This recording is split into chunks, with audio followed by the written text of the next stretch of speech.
drejt dallimit mes rolit të kustit në nivelin e furnizimit të konsumatorit, ndërhyrjet në kost që janë urdhëruar këtë ditë kanë qenë të kufizuara vetëm në disa stacione dhe vetëm në disa orë caktuara të pikut dhe janë shprehur me këto vlera. Në stacionin e Rahovecit deri në 20% e ngarkesës ose 12.6 MW, në stacionin Prizreni 1 deri në 11% të ngarkesës apo 7.7 MW dhe në stacionin Lipjanit deri në 3% ose 3 MW.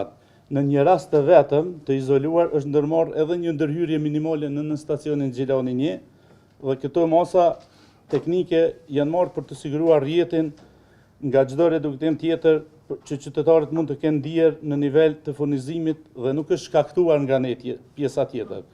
Zona më e ndjeshme aktualisht mbetet zona e Rahovecit dhe Malishevës, që fatmirësisht dje mbas edhe jeni të informuar që kemi vendosur themelin për ndërtimin në stacionit 220-35 kV e Malisheva, një investim që do të rrisë kapacitetin dhe do të zgjidh problemin e këtyre zonave dhe më gjerë. Ky projekt, për informat tuaj, është investim vetanak i kostit në vlerë prej 6.78 milion dhe është i planifikuar të përfundojë në një afat rekord prej 13 muajsh.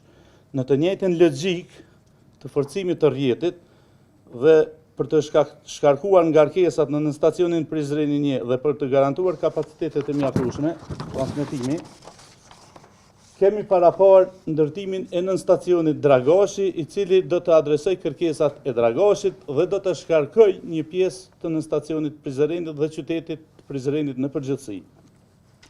Paralelisht me këto projekte, kemi një agjendë të gjerë investimesh. Aktualisht, kosti ka një pako projektesh në një vlerë prej 30 milion euro, të cilën është duke realizuar në bashkëpunim me Bankën Gjermane për Zhvillim KFV, si dhe jemi duke negociuar një pako tjetër në një vlerë prej 35 milion.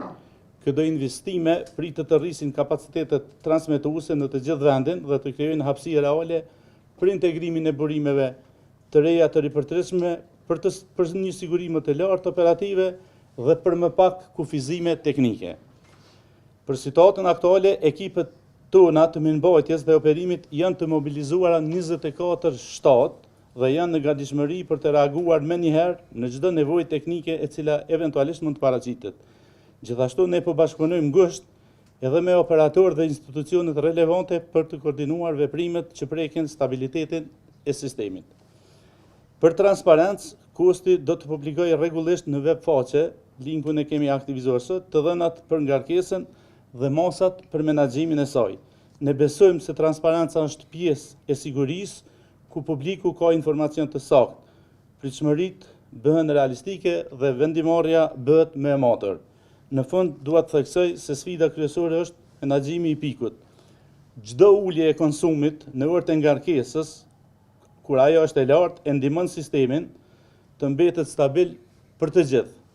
U bëjmë thirrje qytetarëve dhe bizneseve sa herë që të jetë e mundur të zhvendosin përdorimin e pajisjeve me ngarkesë të lartë jashtë kohës së pikut dhe të shpenzojnë energji në mënyrë sa më racionale, në mënyrë që furnizimi të jetë i garantuar për të gjithë.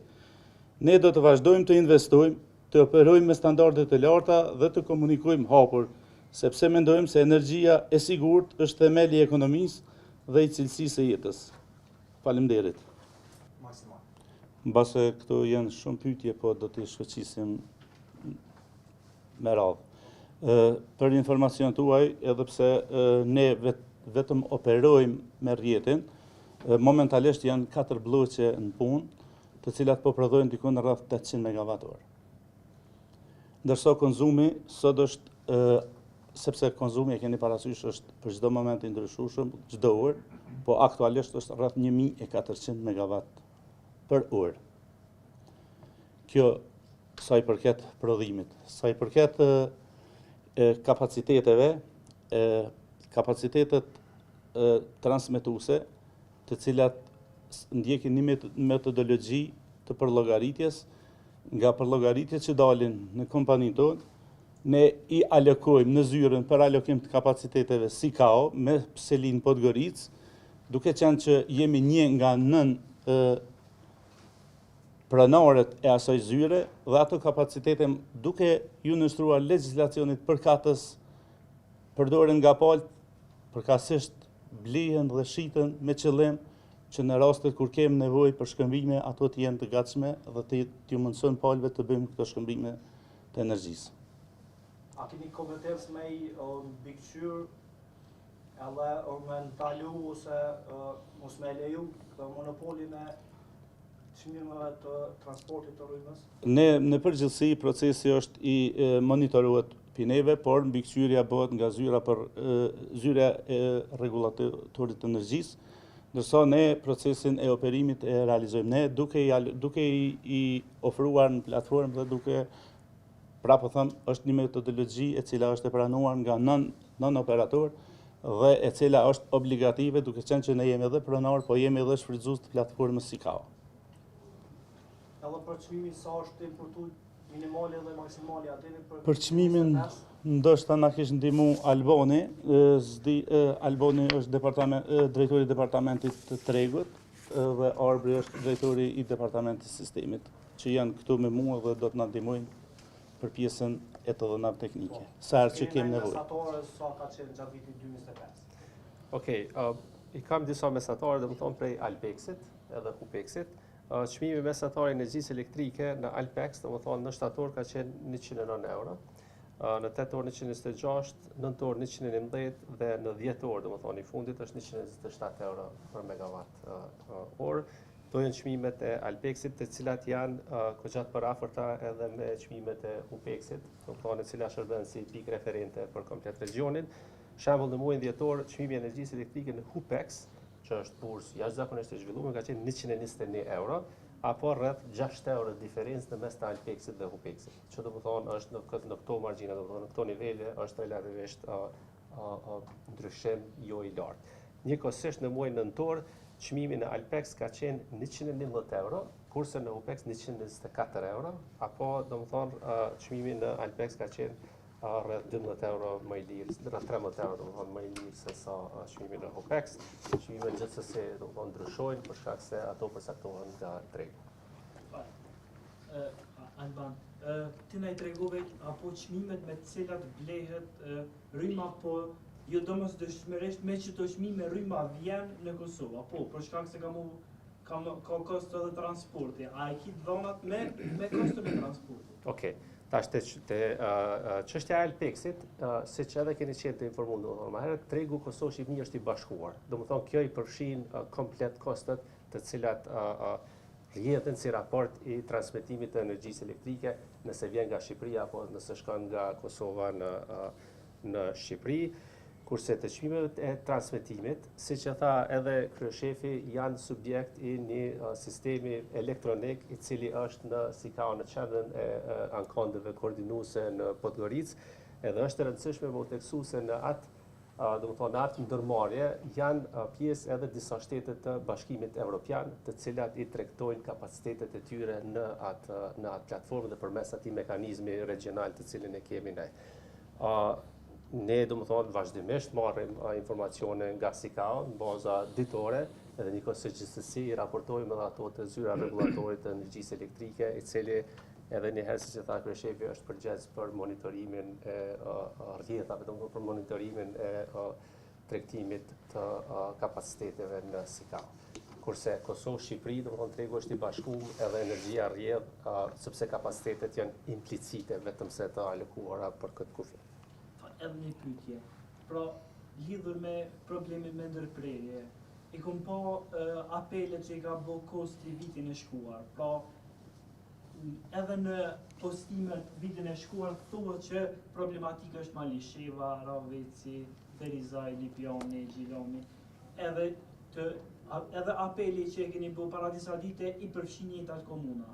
Çka është ndërmarrë gjatë këtij viti në Malishev, Lipjan, Gjilan, Ferizaj, Prizren, që mos më përball me situatën e një sërish edhe këtë vit. Faleminderit për pyetjen. Atëherë një pjesë e pyetjes sot ishte korrekte, ndërsa disa lokacione mund të ndryshojnë, por unë po përpiqem të saktësoj. Për informat tuaj, vitin e kaluar me datë 12 dhjetor kemi përëru në stacionin Fush Kosova, i cili definitivisht i ka zgjidh problemin e furnizimit qytetit Fush Kosovës, një pjesës Prishtinës dhe një pjesës Obiliqit. Dhe ky problem një herë mirë është përfunduar. Në sa i përket regionit Ferizajit, me datën 21 janar të këtij vitit aktual, ne kemi përëru në stacionin e dytë për një kohë rekord, të them mbrana një muaj e gjysë, kemi bërë përërimin në stacionin Ferizajit, në stacioni i nivelit tensionit 110, 35, 20 kV, dhe i cili përpos që i ka trajtu problematikën përkatësisht mungesën e energjisë në qytetin e Ferizajit, e ka zbut situatën edhe në disa dalje në raport me qytetëzën e Shtimës, si dhe fshatrat që janë nga ona e komunës së Ferizajit të Lipjanit. Ndërsa problemi me kapacitete në kapacitete në Lipjan, ne kemi kapacitet mjaftueshëm. Është çështje e niveleve tensionit që operon kompania për distribuim të energjisë, e cila i duhet me i bë disa përshtatje në mënyrë që ato kapacitete me qenë të shfrytzueshme. Gjithashtu, vitin e kaluar, nëse ju kujtohet, kemi pas disa kufizime në nën stacionin Gjilani 5, në nën stacionin cili është në pjesën veri perëndimore të Gjilanit, dhe i cili vitin e kaluar për shkak të tipologjisë të pajisjeve ka pas një problem. Ne kemi bërë investime në aty, e kemi ndërtu kanalin, e kemi ndërru kreta tipologji, kemi ndërru kabllat dhe në stacionin tani është në kapacitet të plot. E përmene Gjilanin dhe unë në pjesën e shënimeve të mia e kisha, ku thash ka pas gjatë krejt këtyne ditëve, ka pas një kërkesë në Gjilan me e kufizu për 2 orë dhe jo më shumë. Domethënë, këto janë investimet të cilat kanë ndiku direkt në zona. Sa i përket zonës më të ndihshme, zona e Rahovecit dhe që e afekton edhe zonën e Malishevës, vitin e kaluar është bë ndërtimi i një linje që ka bë kompania për distribucion përkatësisht Kesko, dhe e cila e furnizon qytetin e Malishevës nga nën stacioni i Rahovecit, por që ka qenë si investimi pa mjaftueshëm. Ne brenda këtij vitit i kemi zhvilluar procedurat tenderuese dhe me datën 12 dhjetor kemi nënshkruar kontratën me një operator ekonomik në një projekt i cili kusti investon me mjetet veta në një vlerë prej 6.8 milion dhe i cili për 13 muaj të ardhshëm do të finalizohet. Zotimet janë që vitin e ardhshëm problemi i furnizimit në stacionin Rahoveci dhe Malisheva do të zgjidhet një herë për gjithmonë, duke i rregulluar edhe komunat fqinjes siç është Gjakova dhe Sohareka.